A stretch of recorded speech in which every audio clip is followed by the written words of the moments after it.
asalaamaaleykum mbokk yeeg xarit yi di déglu iRadio di seetaan ITV maa ngi leen di dalal di leen nuyu itam tey ñu am ñaari gan jóge Médina kenn ki mooy Cheikh Sadibou Mbeng mooy directeur de cabinet au maire sortant Bamba Fall suñu beneen gan bi mooy Adama Fall mooy porte-parole u candidat bu Benno Bokk Yaakaar Cheikh Ahmed Tidiane Ba tey nag ñu war a waxtaane li nga xamante ne mooy campagne électorale bi dinañ ci waxtaane itam lu jëm ci wàllu violence waaye ci programme itam parce que am na solo parce que foog ñu gindi itam ñi nga xamante ne nooy auditeurs yeeg électeurs yu Médina ñu xam lan mooy programme kii di Bamba Fall ak lan mooy programme kii di Cheikh Ahmed Tidiane Ba alors Cheikh Sadibou maa ngi lay nuyu. maa ngi lay fay Antoine.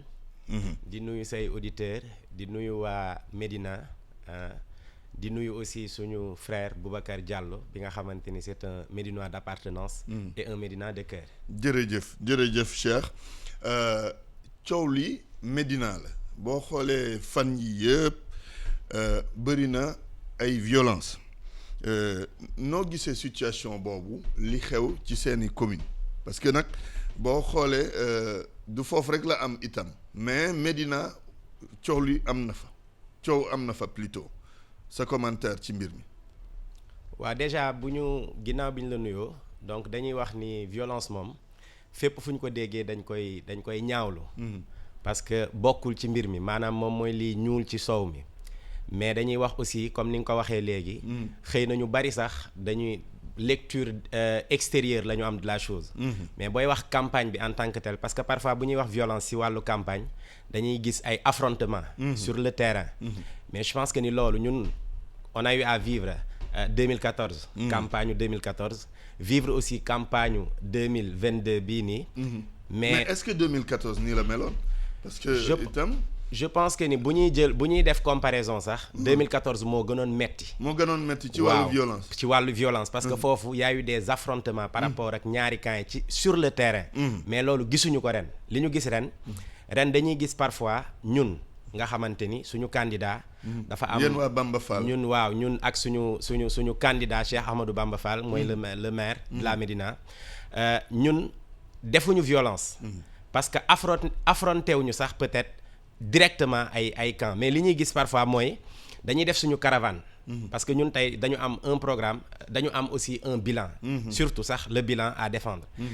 boo gisee campagne bi toog nañu ayu bés defuñu. c'est-à-dire on est resté. les premiers jours defu leen campagne premiers jours parce que mais loolu lu ko waraloon sax. li ko waraloon mooy dañoo génn xëy na.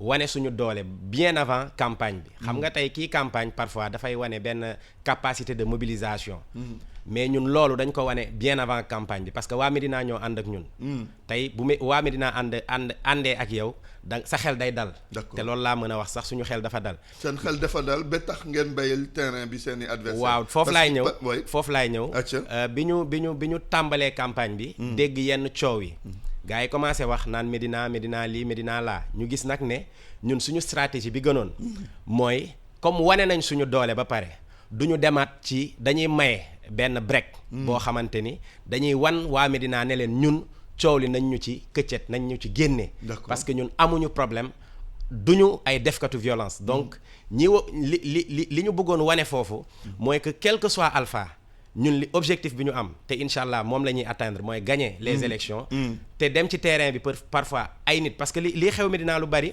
du woon sax ak benn camp wala beneen camp mais parfois dañuy def suñu caravane war a sillonner yenn artères yi ñenn ñi tiit xëy na woo damay jàpp ne ni police parfois dafa xawoon jeng bi mooy jeng bi mooy dañoo def suñu caravane jaar rue 33 bi ci njëkk bi ñu jaaree rue 33 am en face peut-être QG wu beneen camp bi ñu ñëwee ba jub QG bi dañu ne suñu objectif sax moo doon jaaree koñ boobu mais pour éviter toute forme de violence ñu ne nañu jàddee fii fiñ ne la ñuy jàdd fa lañ ñu fekk def seen groupe. ñoom seen camp adverse. waaw camp adverse boobu di waa Benno Bokk Yaakaar def groupe di tàccu di scander seen noowu candidat et ñun tamit ñu tàccu.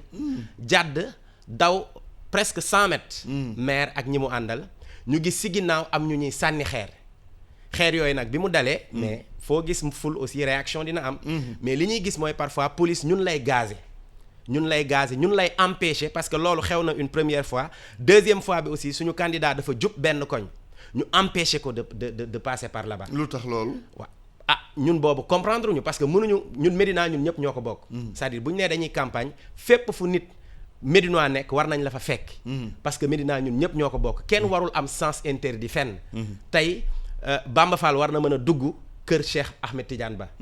comme moom aussi vice versa ni mu ko war a mën a defee donc war ñu mën a jaar jekkoo te du am problème bien sûr jekkoog jàppoo et autres n'est-ce pas donc ñun nag li ñuy gis parfois ñoom biñu nee dañuy jaar biir suñu quartier général fi mu nekk maanaam Gibraltar mais foofu sax je pense fa la problème yi njëkkee commencé nañ wax commencé nañ def commencé nañ ñu gazer commencé nañ ñu empêcher sax ñu def li ñu bëgg donc tey jii nii loolu je pense moom la nit ñi gis comme forme de violence mais affrontement bi ñuy wax bi ci war gisuma ko li ma gisoon 2014 gisuma ko man sama bopp maa gis ay oto yu ñu toj sama buntu kër gis naa ay oto yu ñu toj au moins 5 voitures yoo xam dañ toj pare-brise yi waaw gis naa itam rue 11 ñu toj ay oto loolu violence la Cheikh waaw dëgg la loolu violence la mais tamit loolu da nga koy jël ci benn cadre mooy xam nga des fois bu mouvement de foule amee li ñuy wax ay sànnante xeer nag lu ne mën na ci jóg waaw lu ne mën na si judd parfois loolu moom mooy léeg-léeg sax banditisme moo ci am de mais bien sûr am na ñoo xam ne dañ ciy rax am na ñoo xam ne dëkkuñu sax Médina peut-être dañuy ñëw fekk une situation profité wu ci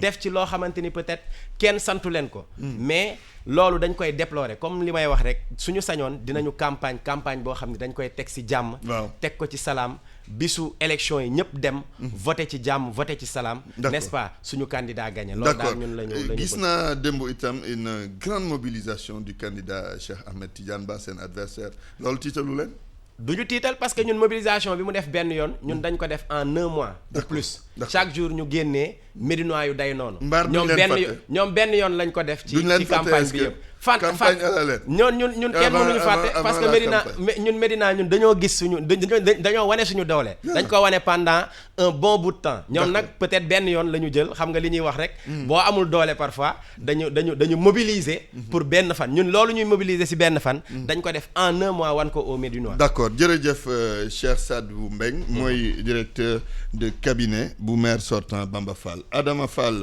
maa ngi lay nuyu Antoine ñu ngi lay fay yow yaay porte-parole candidat Cheikh Ahmed Tidiane Ba candidat Benno Bokk Yaakaar ca Médina ci violence lañ tàmbale waxtaan bi violence bi xew ci biir campagne Médina lan mooy ci sa gis-gis du lu ñuy ñaawlu mais du lu gulet ci biir Médina parce que violence bi dafa am koo xamante ni moom violence verbale la xam fa la njëkkee parce que muy suñu adversaire muy le maire sortant violence verbale la xam fa la njëkkee parce que soo ko déggee muy wax day saaga waa Médina di leen traité de tous les noms ci waxinam saaga waa Médina mais bien sûr parce que dégg nañ ko ci ay dégg nañ ko ci ay déclaration parce que suñu defee ba kilifa di wax ne Médina góor jigéen du ko jiite ci maire sortant kaddu gu ñaaw la kaddu gu ñaaw la d'accord donc kaddu gu ñaaw violence bi ci violence verbale la tàmbale ba ñëw nag ci violence physique xam nga violence dafa am ku mu arrangé parce que su population bi voté du ko arrangé moom le maire sortant su population bi voté wul moom dina ko arrangé donc dafay dem nu muy tiitalee population pour ñu bañ a génn voté jouru élection yi donc moom moo xam violence mais en vérité violence bi arrangé wul kenn ci yéen non dama ne di nga gis ñoo xam ne dañoo fas yéene woon voté ji mais bu ñu gisee lii doot ñu dem voté mais foofu laay waxee waaw violence mais est-ce que loolu du dama ne su violence amee rek su violence amee rek ñun arrangé wuñu parce que population bi dañuy ragal génn dem voté nee naa la 2014 violence yi am 2014 moo tax taux de participation bi wàcc te su taux de participation bi baissé arrangé wul ñi nga xam ne ñooy jonganteeg moom su taux de participation forte Bamba Fall du xëy du ñu def ak moom 2 minutes yaa ngi comprendre donc loolu la xam moo tax mu utiliser violence comme arme dégg naa seen candidat ndax il faut résister waaw non parce que xam nga lu tax xam nga lu waral loolu du doon quelque part xam nga lu waral loolu parce que persécution bi moo ëpp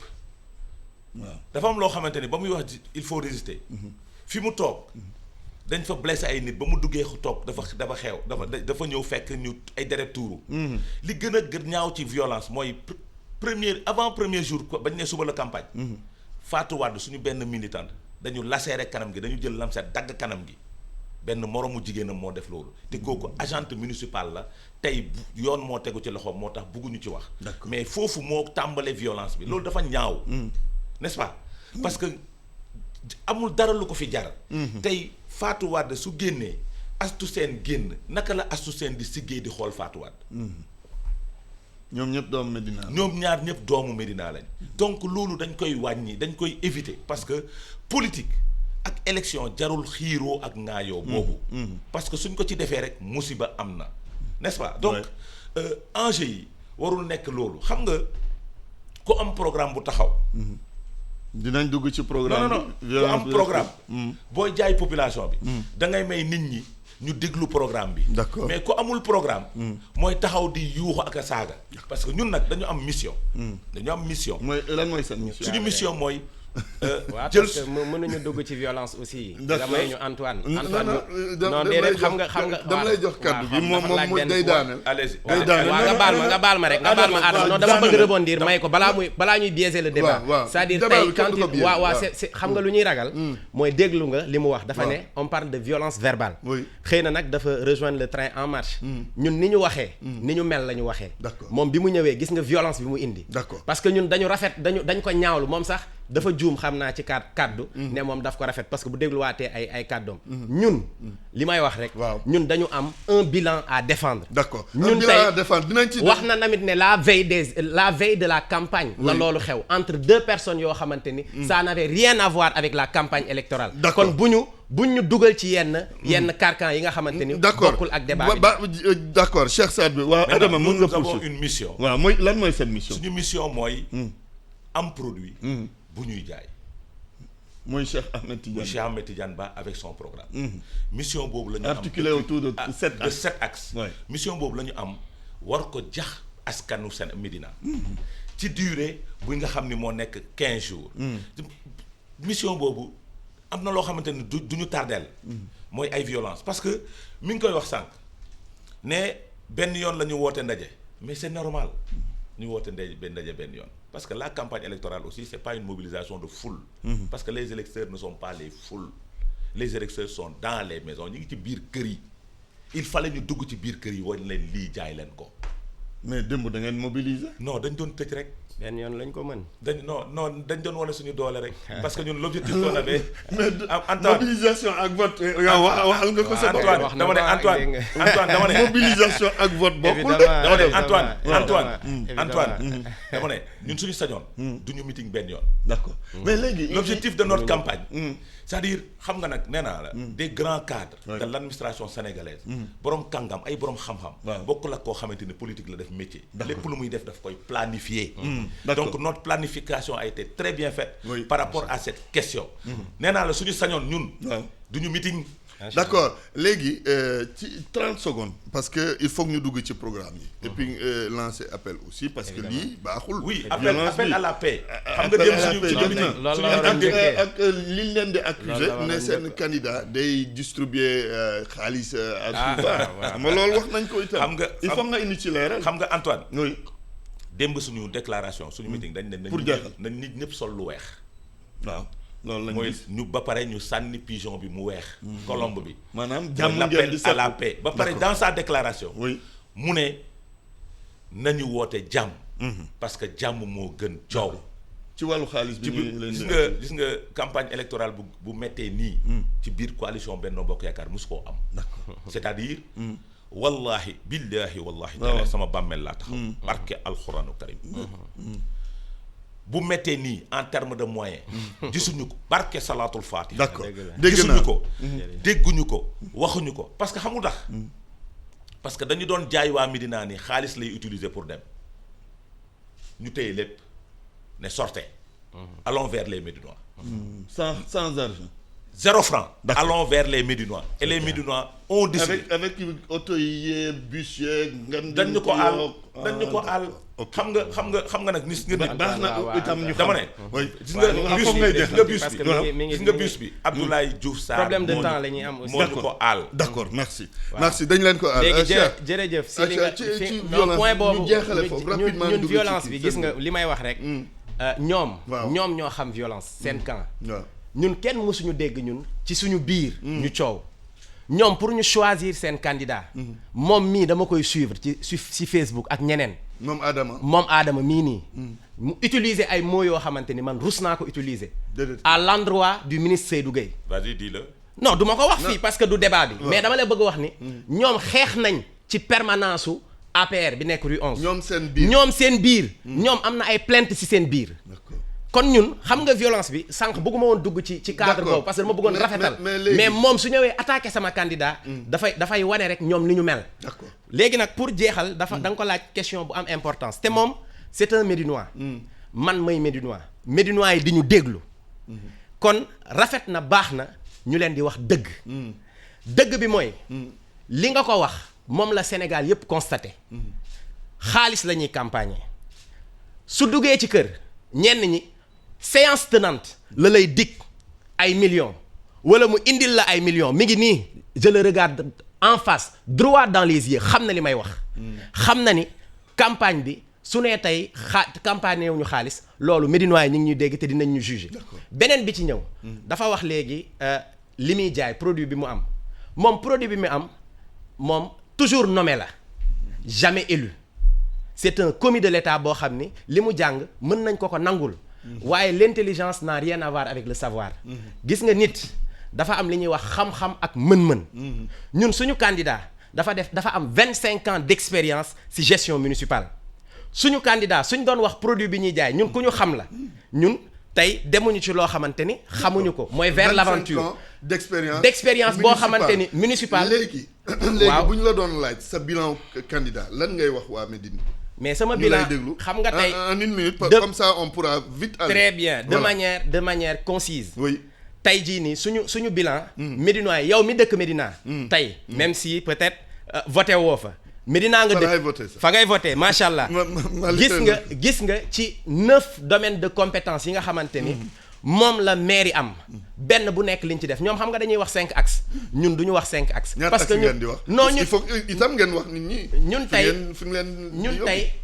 benn domaine boo laal dama lay jox rek moom dama ko comme li may wax ci cadre de vie bi ñuy wax aménagement du territoire aménagement du cadre de vie de manière générale keroog maa ngi ko dégg mu naan ñun pavage kese la ñuy def pavage la ñu mën te pavage dafa am ñu ñu jàppale et des trucs du genre tey ku dugg Médina gis ne en un moment donné on parlait même de Médina sans sable xëy na y a eu un programme de l'État avec l'ONAS boo xamante ni moo ñëw gas tali yàq peut-être li ñu fa defaroon mais loolu c'est de bonne guerre parce que xam nañ ñi ñuy xeexal ñun tey état mooy xeex ak ñun suñu candidat c'est quelqu'un boo xamante ni pendant toute sa mandature l'État n'a jamais été à ses côtés dañ ñu mës di xeex te dañuy continuer di xeex mu rester nag constant par rapport à cela def ci sport def ci santé def ci xale yi def ci xëyu ndaw ñi def ci aménagement bépp domaine boo xamante ni maire yi dafa warloo ak maire yi dañoo gis monsieur le maire Cheikh Ahmadou Bamba Fall def ko defin bu rafet d'accord jërëjëf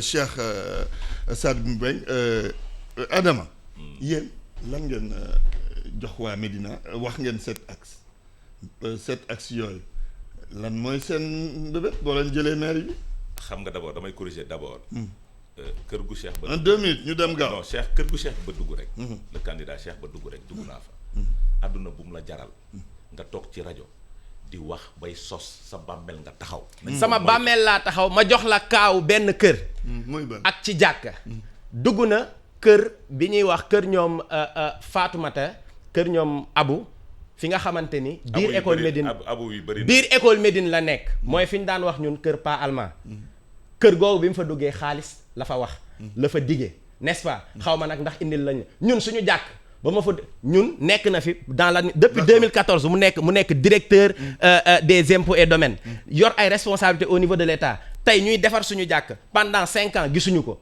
ci campagne bi la ñëw indi fa 5 millions kon campagne bi moom xaalis lay campagne d'accord léegi may ko mu jël temps de parole Adama kër googu bañ fay dugg maa ngi dugg ci biir kenn diggeewu fa xaalis. On a parlé de financement des femmes. kon financement du xaalis 150 millions. c'est ça. déedéet du 100 waaye ko mun éclaircir. de financement des femmes. financement du xaalis pour lever des fonds. nee naa la ñàkk xam-xam weesuwul. waa acca. dégg nga kon ñàkk xam-xam weesuwul. kon leer na. ñàkk xam-xam weesuwul. on parle de 150 millions ñu ne 150 millions lay campagner. non moom moo tudd 150 millions man j'ai parlé d'une maison. man j'ai parlé d'une maison wax nga léegi foofu leeral ko. may ko mu développé. yaa ma doon accusé de violence verbale. yaakaar naa ni. waaw léegi dina la déglu. wax maa ngi lay déglu bu baax dama bëgg nga leeral foofu. waaw d'accord foofu leeral ko. yow rek yaa moom. leeral ko waaw yaa ko moom. waxal s'il te plaît déglu. waaw ñu ngi lay déglu ñëpp a ngi lay déglu Médina yëpp a ngi lay déglu. non dama ne yow nga déglu ma. waa kër ga ñu ngi lay déglu Médina yëpp ñu ngi lay déglu. sa biir kër googu. kenn musu faa dige.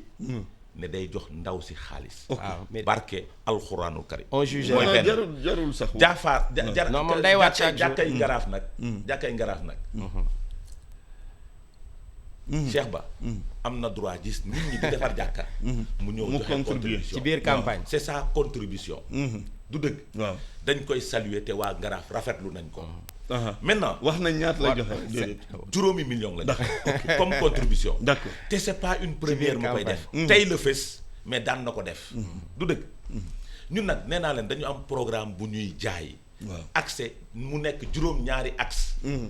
waaw acca ñëwal ci axe. juróom-ñaari axe. premier axe mooy bonne gouvernance. d'accord maanaam yorunin bu yees. voilà deuxième axe. deuxième axe mooy mbirum. ville numérique Médina ville numérique. xam nga dañoo connecté wu. très bien xam nga dañ toll ci ère bu bees. ère boo xamante ni connexion. mais Antoine. oui mairie Médina amul site internet. oui. soo soxlaa information ci biir mairie Médina. xamoo fooy dugg pour laaj ko. maire bi defu ko. amu ko. d'accord. n'est-ce pas. oui parce que nag xarala yu bees da ngeen ci indi. xarala ñun dañ ci andi ay solution d'accord pour permettre. aux jeunes ak léew population xam information yi toll. d'accord troisième axe mooy éducation. formation et emploi. parce que dañu gis ni biir Médina. waxuñu éducation rek parce que éducation moom on va faire beaucoup de corrections par rapport aux infrastructures. parce que Naago Samb 12 classes la woon mu nekk 6 classes tey. Naago Samb fële Gibraltar. bien sûr 12 classes la woon tey 6 classes la. moom la ñuy bàkkoo. Matar Diop dafa disparaître carte scolaire bi. mu ne ñu disparaître carte scolaire mu nekk Fourrière tey. d'accord dafa am ay corrections yu ñu ciy andi. d'accord parce que n'est-ce pas. ensuite formation éducation dañu gis ni. soo waree biir Médina da ngay gis ay répétiteurs dans les maisons. ñuy accompagner les populations. Antoine oui non maa ngi sóoraale. amul benn problème. loolu moom pour égalité de temps parole. amul benn n'est-ce pas donc répliquer ci li mu wax daal. donc su amee loolu. su amee loolu ñun dañu xalaat ni ces gens là. puisque dañuy accompagner des jeunes parents yi di fay. waaw on va faire des agents sociaux. d'accord pour ñu mun leen accompagner santé.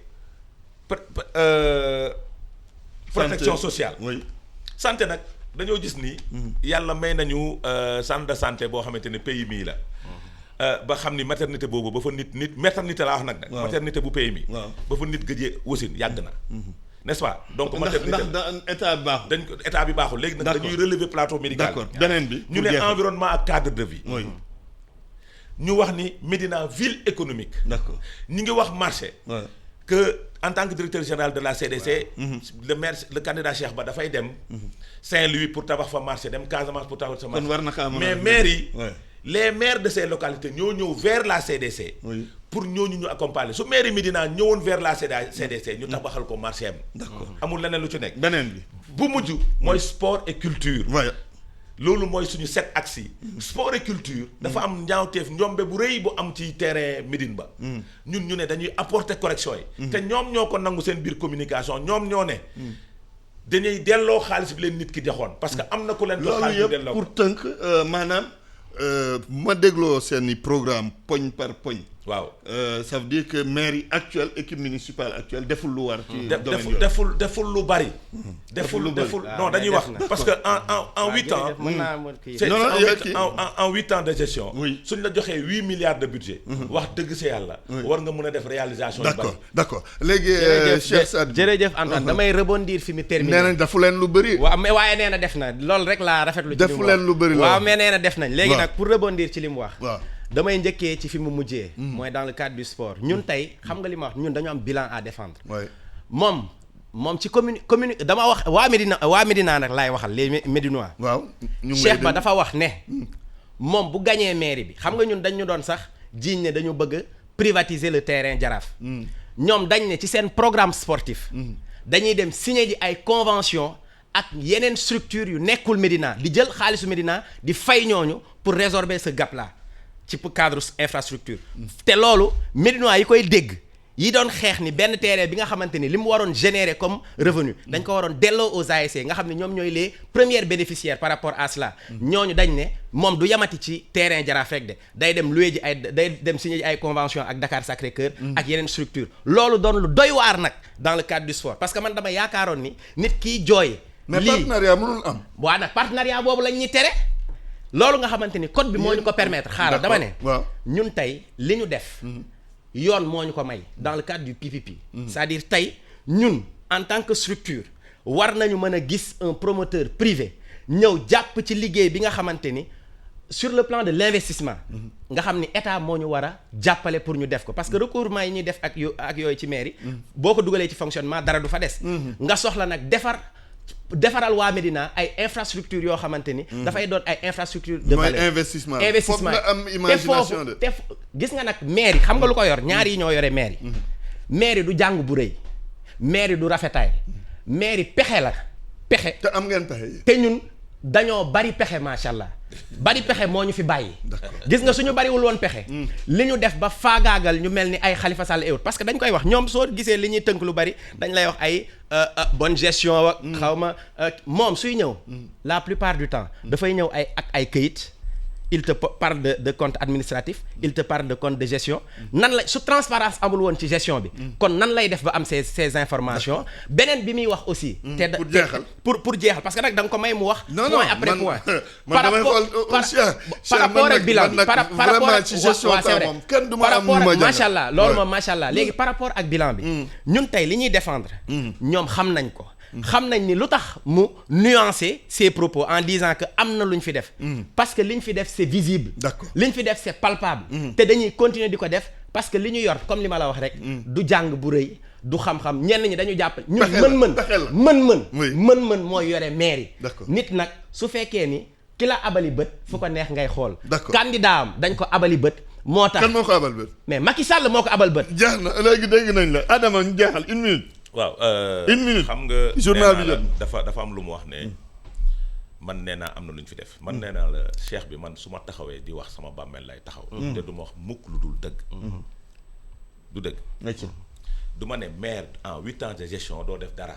soo ko defee cuune nga da nga def kon bu cuune def doyul waaw boo ko defee cuune nga dama ne soo ko defee cuune nga te ñun yoruñu cuune macha allah pexe nag ak mën-mën mënul weesu un cadre de l'administration sénégalaise boo xamante ni def na 30 ans nekk directeur des impôts toujours nommé non jamais élu non toujours nommé jamais élu non tontul gaaw il sera élu waaw kay il sera élu inchallah c'est-à-dire le 23 janvier non Antoine pour une première moo tax campagne bi neex si ñoom xam nga lu tàmmuñu ko daal maa ngi jégalu Cheikh bi je prends un peu de retenue y a pas de souci donc soo may dagg sama temps de parole day dem n'est-ce pas te nous sommes dans un débat très sérieux maintenant li ma wax mooy àdduna profil la nga ne suñu génnee ay documents laay andi damay andi document ndax la mais où se trouvent les 300 millions versés par Sidi est-ce que dafa jaar perception municipale par Seydi